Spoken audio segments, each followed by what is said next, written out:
It was the volume of water and the speed it came which has made this day for so many families so truly awful. The Guadalupe River is known for flooding, but not like this. There was little warning.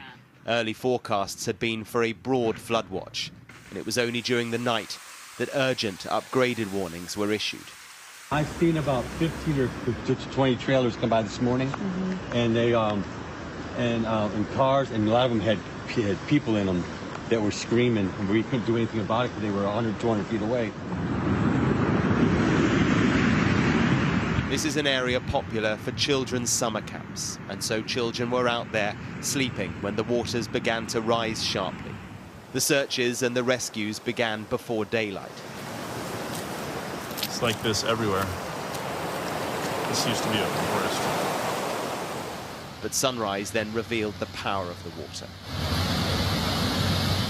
Among the dead and the missing are a group of girls from the same summer camp.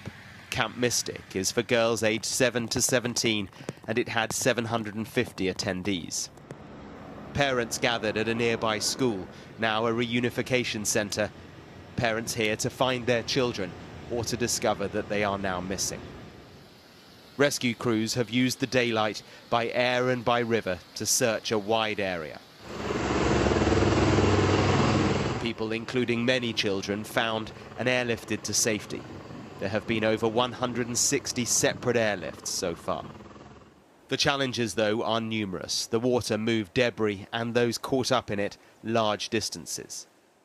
The mayor of Kerrville was, naturally, visibly moved by what his town has experienced.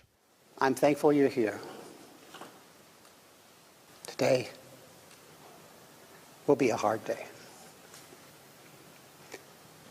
Please pray for our community. Thank you.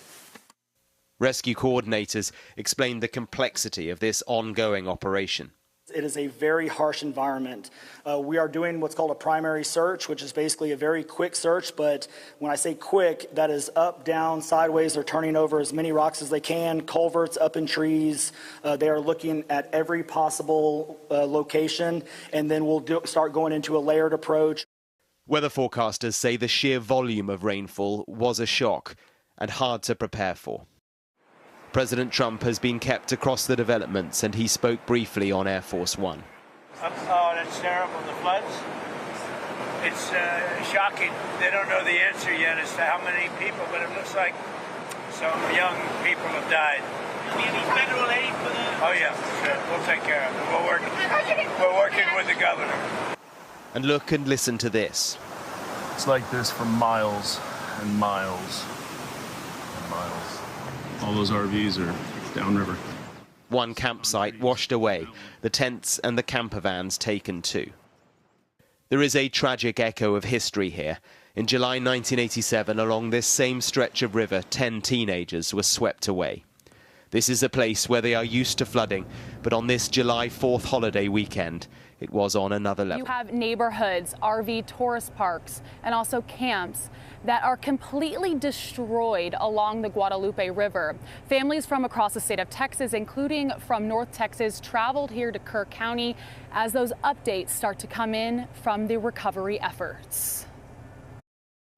First responders spent Saturday searching for the missing, hoping to provide answers to families waiting in agony. Many in town for July 4th weekend were caught off guard by catastrophic flash flooding.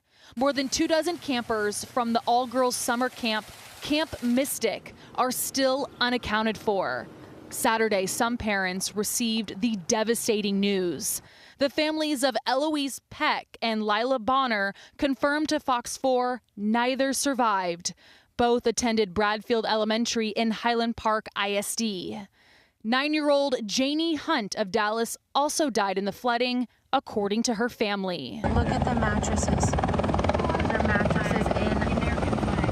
Oh my goodness, and the flag. Look at the flag. The Dallas family, the Harbors, say they're still holding out hope for 76-year-old Mike Harbor and his wife, 74-year-old Charlene Harbor.